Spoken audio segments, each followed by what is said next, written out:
எதிர்மறையாக கண்ணியமானவர்கள் அதே காலத்துல உமர் இப்னு அப்துல் அசீஸ் ரஹ்மத்துல்லாஹி அலைஹி சின்ன வயசு கண்ணியமானவர்கள் 2 வருஷம் ஆட்சி. அந்த மனுஷனுடைய ஆட்சி பீடம் ரஜா பின் ஹயவா என்ற அந்த ஆலோசகர், சுலைமான் என்ற அந்த ஹலீஃபாவுடைய ஆலோசகர் சுலைமான் மௌத்துடைய நேரம். இப்ப கேட்கிறாங்க, என்ன செய்ய போறீங்க கேட்கிறார். ரஜா கேட்கிறார், உங்களுக்கு பயம் இல்லையா? உங்களுடைய இந்த அமானிதத்தை யாருக்கிட்ட கொடுக்க போறீங்க?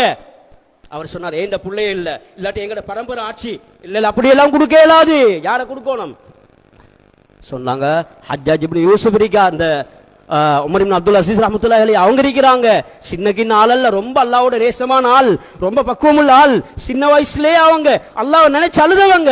சாலிஹ் பின் கைசான் ரஹ்மத்துல்லாஹி அலைஹி ஆலிமுல் மதீனா, மதீனாவுடைய ஆலிம். அந்த ஆலிமு கிட்ட அவருடைய வாப்பா அப்துல் அசீஸ் மிஸ்ருடைய கவர்னரா இருக்கும் போது புள்ளை அனுப்பி உஸ்தாது கிட்ட பாடம் படிக்கிறதுக்கு, குர்ஆன தஃப்சீர ஃபிக்ஹ ஹதீஸ படிக்கிறதுக்கு அனுப்பப்பட்ட அவர் இருக்கிறார். அவரை ஆட்சி பீடத்துக்கு நியமிங்க என்ற நேரத்தில் கண்ணியமானவர்களே, எப்படி பக்குவம் தான் உமர் இப்னு அப்துல் அசீஸ் ரஹ்மத்துல்லாஹுடைய பக்குவம். வீட்டுக்கு ஒரு நாள் அழுகுறாங்க.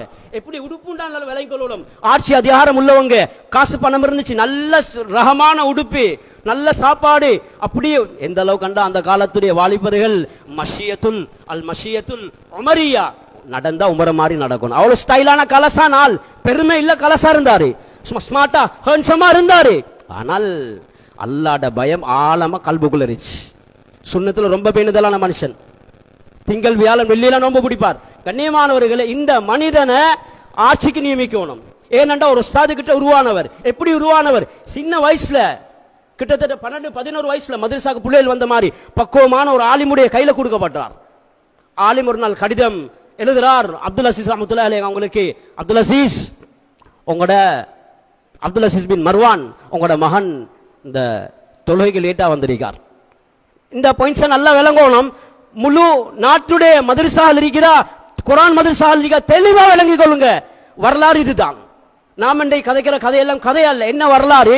கடிதம் எழுதுறார் நாட்டுடைய கவர்னருக்கு, உங்களோட புள்ள தொழுகைக்கு லேட்டா வந்திருக்கார். வாப்பா வந்து கேட்டார், என்ன மகன் தொழுகைக்கு லேட்டா? ஹசரத்தும் பாப்பாவும் கேட்ட நேரத்தில், இல்ல தலவார் சீப் இருக்கே, சீப் அது முடியல சிக்கிருச்சு. பாப்பா சொன்னார், ஸ்போர்ட்ல ஒரு கதையும் கதைக்கப்படாது. ஸ்போர்ட்ல இந்த இடத்துல நீங்க என்ன செய்யணும், தலையை மொட்டடிக்கணும். அதபு படிப்பிக்கப்படுது, அதபு ஒழுக்கம். உங்களுக்கு தொழுகை விட உங்களோட முடி முக்கியமா? வெட்டுங்க முடிய, வலிங்க முடிய. இப்படி பக்குவமாக பழக்கப்பட்டவர் தான் உமர் இப்னு அப்துல் அசீஸ் ரஹ்மத்துல்லாஹி அலைஹி. ஆட்சி பீடத்தை கையில் எடுத்தால் திடீர்னு ஆடுகள் ஓநாய்கள் எல்லாம் நாட்டில் இருக்குது. திடீர்னு எந்த நாளும் இல்லாம ஓநாய்கள் ஆடுகள் ஒன்றாமே. இது ஆட்டுடையர்கள் சொல்றாங்க, நாட்டுக்கு யாரோ நல்ல தலைவர் ஒன்று வந்துட்டார், முஸ்லிம்களுடைய பொறுப்பு நல்ல மனுஷன் கைக்கு போயிட்டு. பார்த்தால் காலையில் உமர் இப்னு அப்துல் அசீஸ் ரஹ்மத்துல்லாஹுக்கு ஹிலாபத் கிடைச்சிருக்கு. எப்படி? அதே ஆட்டுடையர்கள் ஒருவர் திடீர்னு ஒரு நாள் ஆடுகள் எல்லாம் மேய்ஞ்சு கொண்டிருக்கும் போது ஒரு ஓநாய், ஆடுகளோட மேய்ஞ்ச ஓநாய் பட்டார்னு பாஞ்சிச்சு. அப்படி ஆட்டுண்டுக்கு மேல பாஞ்ச பின்னால அந்த நேரத்தில் அவரே சொல்றாரு, அந்த ஆட்டுடையர், இன்றைக்கு நாட்டுடைய கலீஃபா மௌத்து போல. காலையில் மெசேஜை பார்த்தால் நாட்டுடைய கலீஃபா மௌத்து.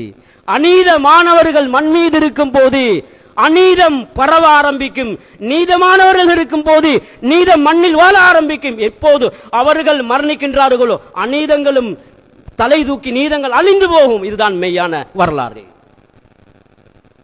கண்ணியமானவர்களே, ஹாஃபிதுல் கிதாப் குர்ஆன பாடமாக்கின மனிதன்.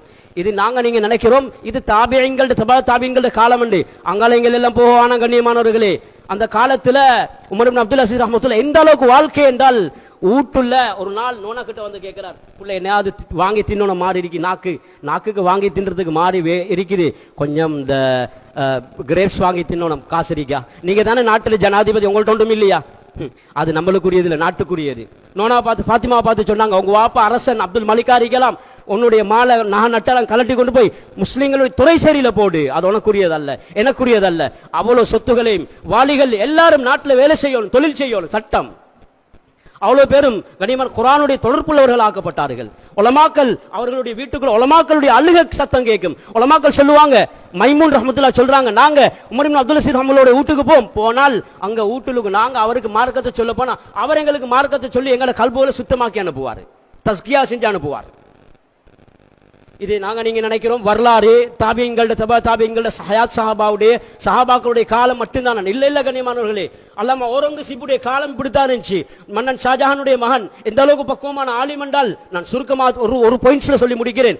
அந்த மனுஷன் எவ்வளவு பேணுதல்டா, பிறந்த நாள் இருந்த ஒரு பொம்பளைய கண்ணால ஹராமா பார்த்தது இல்ல. 17 வயசுல ஆட்சி பீடம் கிடைக்குது. கண்ணியமான அந்த காலத்துல எவ்வளவு அல்லாமா ஷாஜஹான், அதாவது ஷாஜஹான் மன்னன் ஷாஜஹான் அல்லாம அல்ல, மன்னன் ஷாஜஹான். மன்னன் ஷாஜஹானுடைய வாப்பாட பேர் ஜஹாங்கீர், ஜஹாங்கீருடைய வாப்பாடைய பேர் மன்னன் அக்பர்.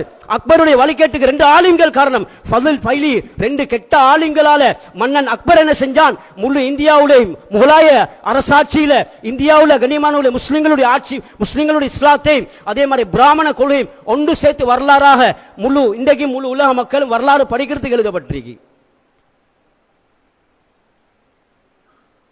அப்துல் ஹை அல் ஹுசைன் அல் லக்னவி ரஹ்மத்துல்லாஹி அலைஹி அவங்க இந்த வரலாறு எழுதியிருக்கிறாங்க. அபுல் ஹசன் அலி நதி ரஹ்மத்துல்லாஹுடைய வாப்பா சகாஃபத்துல் இஸ்லாமியா ஃபில் ஹிந்த் அண்ட் இஸ்லாமிய வரலாறு இந்தியாவில் எழுதியிருக்கிறாங்க.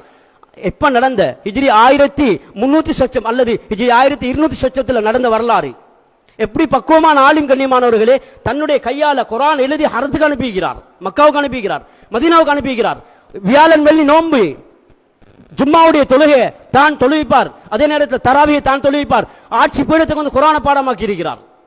கனிவான நான் சொல்ல வர செய்தி என்னண்டா, இந்த வரலாறுகள் ஏன் சொல்லப்படுதுண்டா, முஸ்லீம்கள் கண்ணியமான தன்னுடைய வாழ்க்கை சுத்தமாக ஆக்க நினைச்சால் அவர்கள் எந்த நிலையில இருந்தாலும், அவர்கள் எப்படியானவர்களாக இருந்தாலும் அவர்களை கொண்ட முழு உலகத்தையும் அல்லாஹ் நிம்மதி உள்ள ஒரு சமூகமாக வாழ வைப்பான்.